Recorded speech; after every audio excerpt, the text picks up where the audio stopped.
Welcome to the Power of Owning Your Career podcast. I'm your host, Simone Morris, and I have a passion for empowering others to take responsibility for their careers. Yes, I've written several books on owning your career and am loving hosting this podcast. This podcast is for you if you're willing to make a shift to the driver's seat in your career. We feature leaders who inspire, empower, and motivate you for consistent career action for results. Please continue to join us every Sunday when a new episode is released. Let's get into this week's show.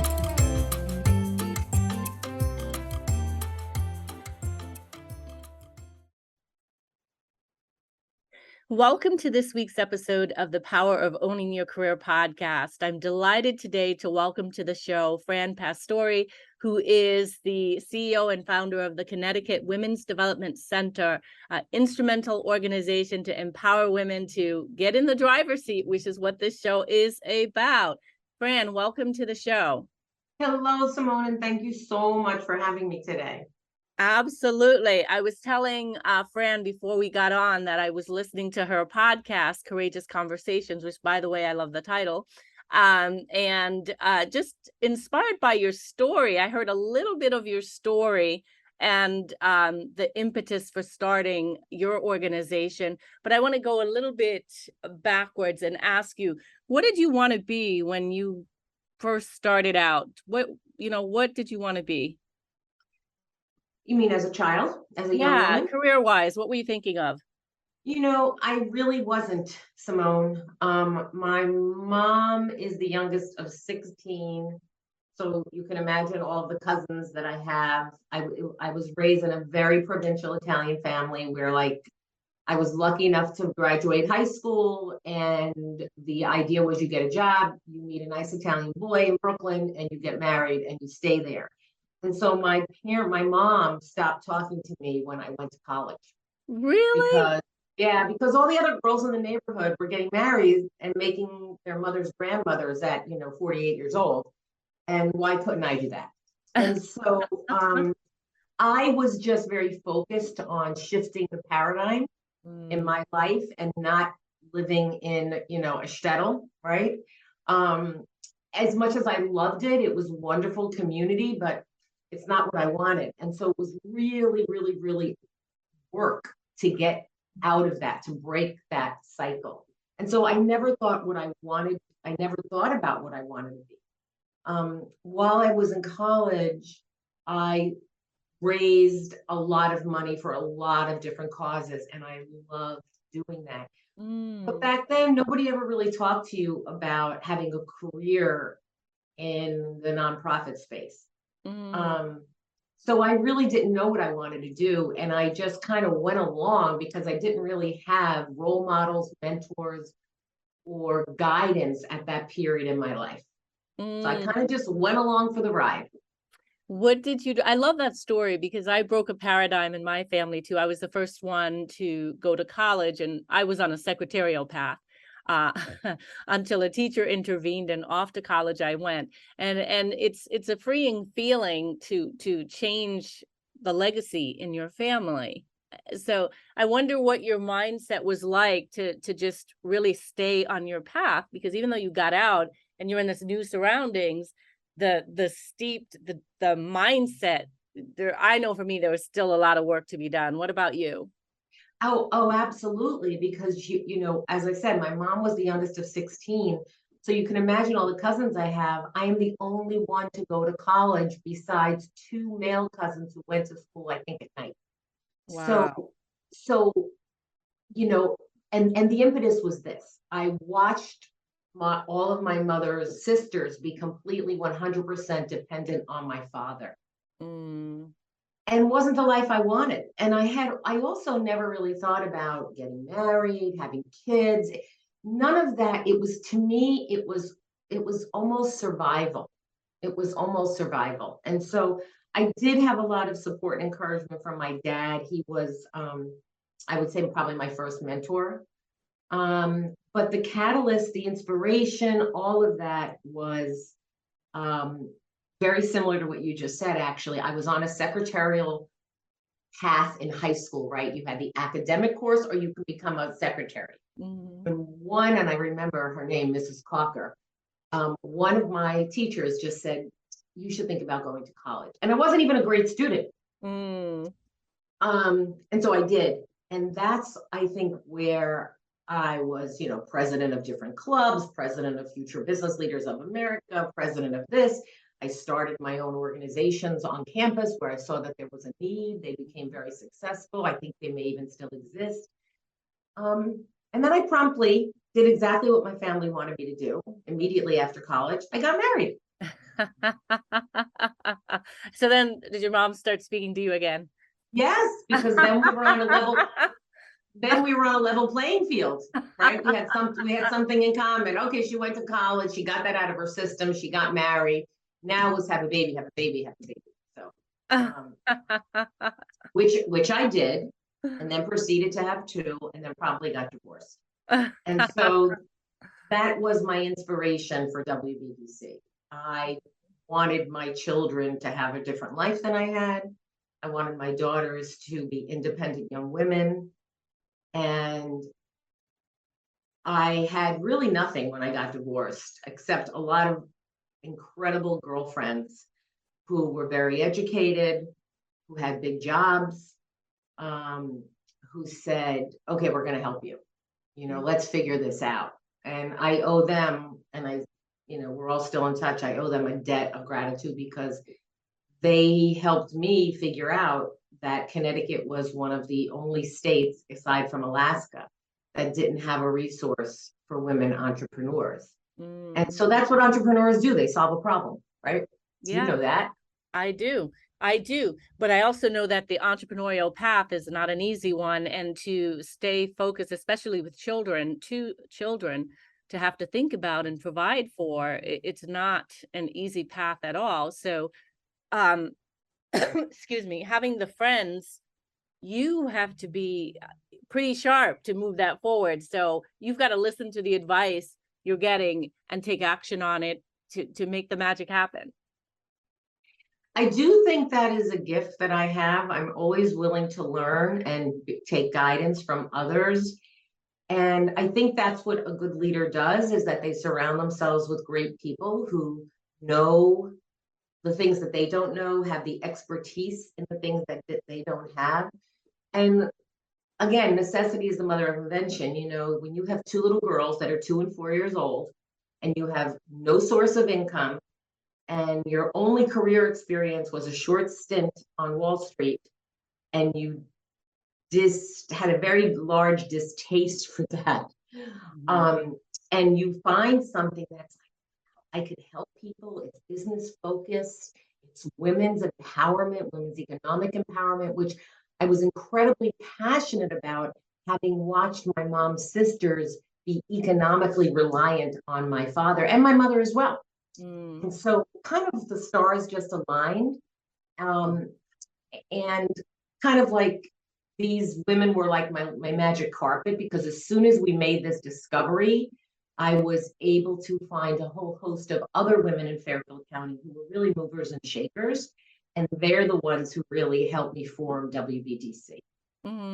What an inspiring story for me to hear as an entrepreneur as well. And we have so much in common.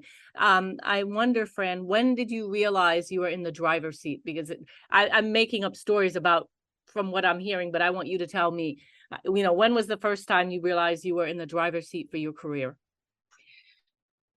Well, those early years at WBDC, I was nothing short of a wreck, right? You're trying to sell your product, which, to be honest, it was kind of fake it till you make it. I'm not going to lie. And that's what we tell, that's what I tell a lot of women when I talk to them. It's like, so put that aside, right? It was so beyond stressful. It was so beyond stressful. And so I had a great group of advisors, right? And one of these advisors, who's, a couple years older than me, a very accomplished lawyer, someone who I really respected a lot and was just like a gift in my life. I once said to her something like, Pat, Peg, these are really powerful women that we're going to talk to. And she turned to me and she said, girl, wake up. You're a powerful woman. You're pretty powerful yourself. And I was like, I am. I didn't know that. And so that was one experience, right? And I still was kind of a novice about thinking and believing that. But then I had the opportunity to work with Carla Harris. Oh my gosh. I've been saying to myself, I'm sorry to interrupt, Fran, but let me just put a bookmark. And I said, who knows Carla Harris? Because I love her. Go ahead with the story. She's amazing. She's amazing. And I highly recommend her books. And if you don't, whoever doesn't follow her on Instagram that's listening to this podcast should absolutely follow Carla's Pearls. But anyway, I somehow got appointed by our congressional delegation to the National Women's Business Council, and I had the opportunity to serve under Carla. It was great. Fast forward a few years later, I reached out to Carla and I said, it's WBDC's, I think it was our 20th anniversary. So this is only 5 years ago. So can you imagine, I've been doing this for 25 years and it's, maybe 20th anniversary. So it's like 19 years later. And I called Carla and I said, would you be our keynote speaker for our 20th anniversary? And she said, absolutely. I said, well, who do you think should be, we want it to be a Q&A. Who should interview you? And so she goes, you. And I said, Carla, I can't interview you. I'm not that skilled. And she said, girl, you hang up this phone, right? I'm hanging up this phone right now. You go have yourself a cup of coffee and you're going to interview me. Okay. And I was like, Carla, I can't do that. She goes, I'm hanging up now. And so that was a long time after You're Pretty Powerful, right? That was a long time after You're Pretty Powerful. So I think the answer to your question is that it's been an evolution for me. It's been an evolution. And I think that that's something that any entrepreneur has to keep in mind, or any person who wants to build their career. I think we all have those moments in our life. And I try to encourage both of my young daughters, who, by the way, are economically self-reliant and totally in the driver's seat in their jobs. And I think, I think we have to recognize that being in the driver's seat doesn't happen instantaneously, that it is an evolution. And there are times when we're going to feel like we are more confident than others. There are times when we're going to feel like you can wake up and you're like, the devil better watch out today because I am on a high, right? And then there are days when you wake up and you're like, oh man, I'm beat. Like, I don't know if I can handle this. Those are the hard days, right? But I feel like after 25 years, I feel like I'm finally in the driver's seat. Oh, I love that. Yeah, I really do. And I think a lot of that has to do with the ability to be adaptive and flexible and seek opportunities and do your best to look at challenges as a new opportunity and a new phase in career growth. I have two follow-up questions to that. One, I love Carla Harris. I'll say it again. I love her TED Talk. I think it's amazing. She's amazing. Just such wisdom. I love that. And I want to give her a new book. She has a new book, right? Yes. So the question I would ask is, what do you believe is the formula or the key ingredients for successfully owning your career? So something that I tell a lot of young women that I mentor, because I love to mentor young women, is that you need to form relationships inside of the organization. You need, and I honestly, this is something Carla told me and that she talks about all the time in her book and in her podcast and, in her keynote, is you need to, mentors are fantastic, right? Mentors are going to tell you, they're going to work with you. They're going to help you advance your career. Sponsors are going to tell you the good, the bad, and the ugly. And I think it's important to have both. And I think it's especially important to be that person that those mentors or potential mentors and potential sponsors want to work with, because it's very gratifying as a mentor or a sponsor. It's very gratifying to see that person use that guidance and develop and move on in their career path. So I think mentors and sponsors are critically important. I think people need to be asked. I think you need to look at people who have a career trajectory that you are interested in having, and not be bashful about saying, can I take you for a cup of coffee? And that's something that I have really encouraged my kids to do. And as a leader in WBDC, we have 30 plus employees now. They're mostly very young.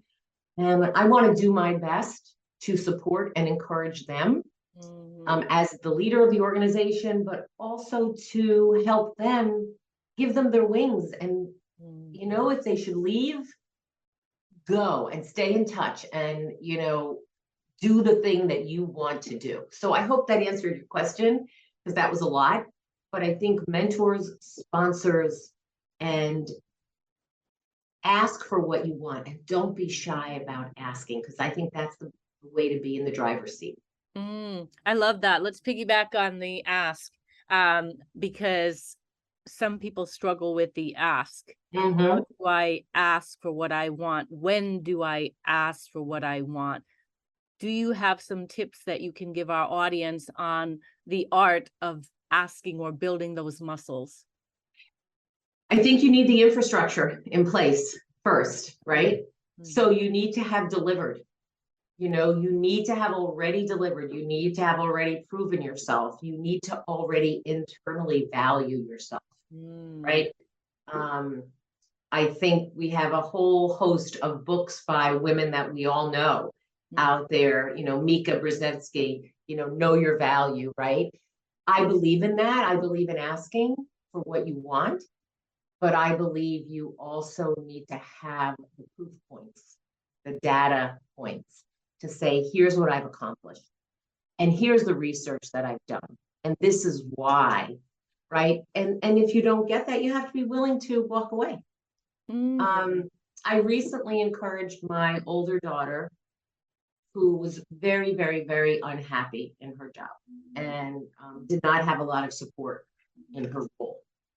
And she wanted to leave. She wanted to go on a secondment with a client.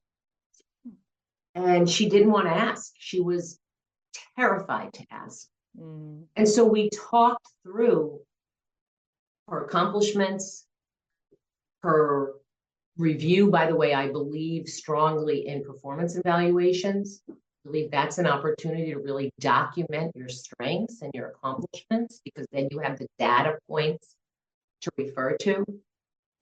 So I really encouraged her to do that. And she was met with several obstacles, but because she had built the relationships internally with other people that were decision makers in the company, she ultimately ended up getting exactly what she wanted. And I'll go back to forming those relationships with everyone from the assistant, the executive assistant, the secretary, of the leadership. Across the board, you want to have those relationships and maintain them. And I think, to me, I'm so happy to share that example, because it took a solid 8 months to make that happen, but it happened, right? And so, I think what's really important is, in the end, it's relationship, the data points. I know at WBDC, the culture is one of, work hard, play hard. The minute somebody says, I can't go to this location because it's too much time, or it's too much this, or it's too much that, I'm like, this isn't really the right fit for you. So that'll be the last point that I make on this topic, Simone, is that know your capacity. Understand before you enter into a situation what you are up against. Ask a lot of questions, but listen very, very intently. So I hope that is helpful. All of this is helpful. I wonder how lucky your daughters are to have you as a sounding board and to lead the way. I bet they're very proud of you. Oh, thanks. I'm so proud of them. And Yeah, my little reward that I got 2 weeks ago was my daughter got into a doctorate program at Oh, Penn and came home with a mug and said, "This is for you because this is why I'm here." And yes, oh, I mean, like, I get chills even talking about it. But yeah, I'm really proud of them. It wasn't easy. I mean, there were a lot of nights when we ate pasta for dinner, right? Pasta and chickpeas. So, and I tell that story a lot. But I feel like I've been given a gift. WBDC gave me a gift, and the Mm. women that we work with, including you, have been gifts in my life. Like to watch these businesses thrive. Yeah, it's been a wonderful career. Mm. I feel like I could cry. That's Um, beautiful. I'm a mom as well. I have a 7-year-old, so oh, that warms my heart. And it made me think of my coaching clients, how happy they make me when they fly. And so, oh yes, yes. I totally, They're like your birds, right? yeah, I love that. I love that. You mentioned the book, Know Your Value. Are there other resources that would be helpful to our audience in leveling up in their careers that you can recommend? Um, I am a big fan of Carla's books, both of them. The last two in particular, I give them as gifts all the time to young women. I'm remiss in that the names of those books are escaping me. Sorry. But I also love Mika's book. I think that's a really important book about self-confidence. And at WBDC, I think that's probably one of the biggest transfers that we give our clients, right, is confidence, because Mhm. we need to believe in ourselves. As women, we're always taught to take a back seat. Don't talk too loud. You're asking for too much. I Mhm. think, I mean, my favorite two books are Carla's. Mhm. Um, Mhm. I also just bought Huma Abedin's book. I'm not. So Huma is the Hillary Clinton's kind of partner. She was her chief of staff while she was in the Oh, White House. I just heard her speak. It was fabulous. That's not necessarily about career, but that's about her life, and it's very inspirational, and what she endured very publicly with her husband, who was a congressman in New York. You might remember. I do know. Yes. Yeah. And then I also just bought a copy of Gutsy, Oh, which is Hillary and Chelsea Clinton's new book.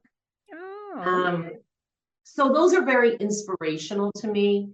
Carla's books are more practical, mhm, like how-tos. mhm. Um, but I think, it's you can't I can't underscore enough how the inspirational and the confidence and hearing other people's stories impacts one's career. So those are the things that I like to read.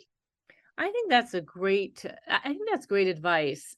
Find the inspiration, because it's so helpful to have that to continue, to have as fuel to continue on your career journey. So thank you for reminding us about books like that, that they don't have to be career books. One of my favorite Right. books is Feel the Fear and Do It Anyway, which is a good Mm. reminder to move past the fear, because we do a lot of things in fear. Can you talk to us about risk and how we should package or frame risk when we think about careers? So that's a really, really interesting question. I am not risk averse, Mhm. right? If I were risk averse when I was a single unemployed mom, I would have went back to Wall Street, traveled on the train for 2 hours in each direction, left my kids, and probably wouldn't have to work for as many years as I have to work because I would have had a nonprofit job. But but so risk is so personal. I think I've taken so many risks, so many risks, including fake it till you make it. That's a big risk. That's a really big risk. Um, but you have to know your risk tolerance, right? Just like when you're making your investments, your financial advisor asks you what your risk tolerance is. And so when you make that determination, how much you're willing to risk, you then have to put in the work. And that was a big decision that I made very, very early on.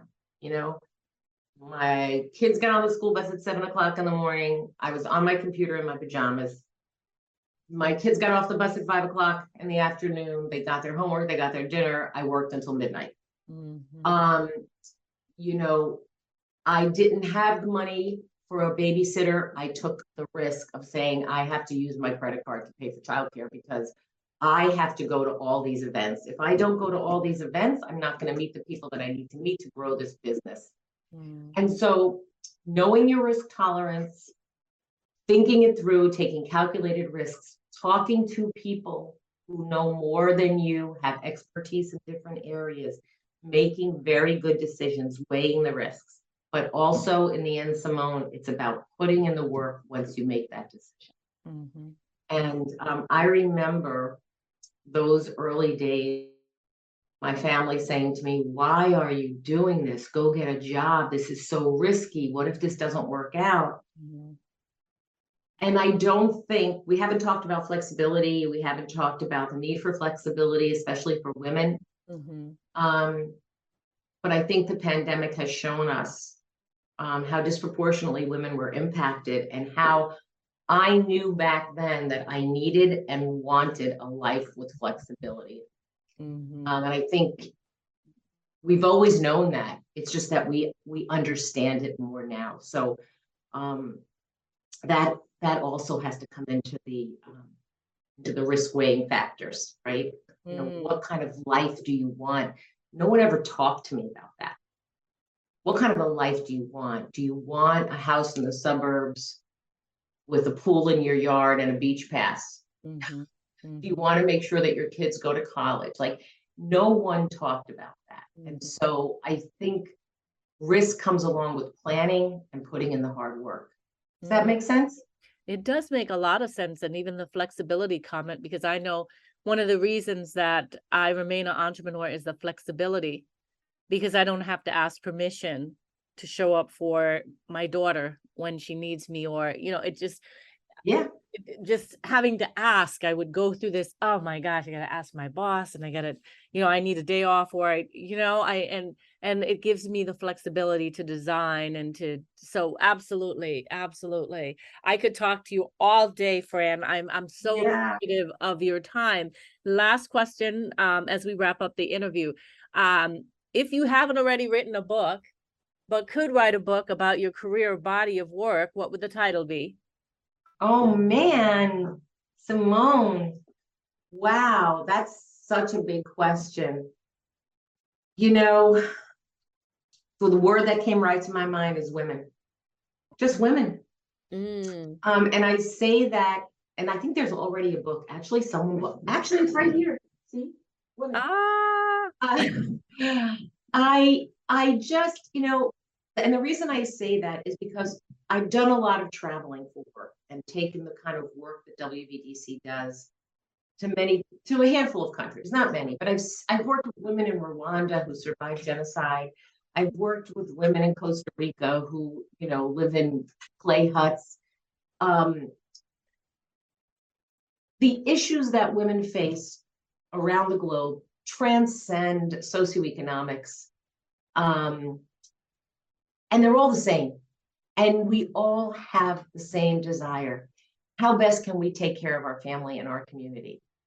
And the issues that we all deal with may be on different levels, but they're all the same. And as we watch this world change before our eyes right now, and we watch rights that we have being rolled back, doesn't matter which side of the aisle you stand on. We're watching a war in Ukraine where who's being impacted the most? It's women and children. We watch what's happening in Sudan. We watch what's happening in countries around the world. The first people, whether it's by default, like war, or whether it's planned, like what we're seeing in the United States, women are always on the front lines. Mhm. And so I really believe that it is so time for women to take over across the globe, and espouse our virtues, which we haven't really been able to do because we live in a male-dominated society. So that's not a fun and exciting title, but it's the first thing that popped into my head, and it's my life's work is around women. And I really believe that as the leader of this organization, I am going to use my platform, my personal platform, and the platform of WBDC's to amplify the voices of women and help empower them economically so that they can be independent, because when they are, they will have a voice in the decisions that are being made for them and about them in society. Mm. Amen. Amen. All right. I received that. Oh, it's so powerful. Your gift is amazing. What you do is amazing. And thank you for who you are, what you represent, and what you will continue to do for women. I am so inspired and grateful for this conversation. Well, Simone, thank you for giving me the opportunity and for sharing your time with me. And my last piece of advice, I know you didn't ask for it, but I'm going to share it, is like, we cannot do it alone. So look around you at the gifts that you have around you, and get people to believe in your vision and your mission and do the work, because I couldn't have done this without all of the fabulous men and women who supported this mission for so many years. Wonderful. Fran, please tell our audience, if they would like to get connected with you, how they can do so. Sure. The website is www.ctwbdc.org. If you go to the website, you can find out about our programs and services, and we have a grant program that people might be interested in. We have a childcare grant program also. And we're celebrating our 25th anniversary on October 28th. So if anybody would like to come, you can purchase tickets online. Awesome. It's been such a pleasure. Thank you so much, Fran, for being a guest on the Power of Bye, Simone. podcast. Thank you so Bye-bye. much. Thank Bye-bye. you. Bye-bye. Thank you. Bye-bye.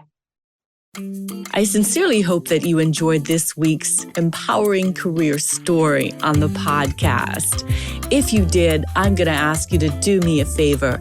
Wherever you listen to the podcast, be sure that you are subscribing and that you rate and review the podcast. It's so important as we continue to spread the word of career empowerment.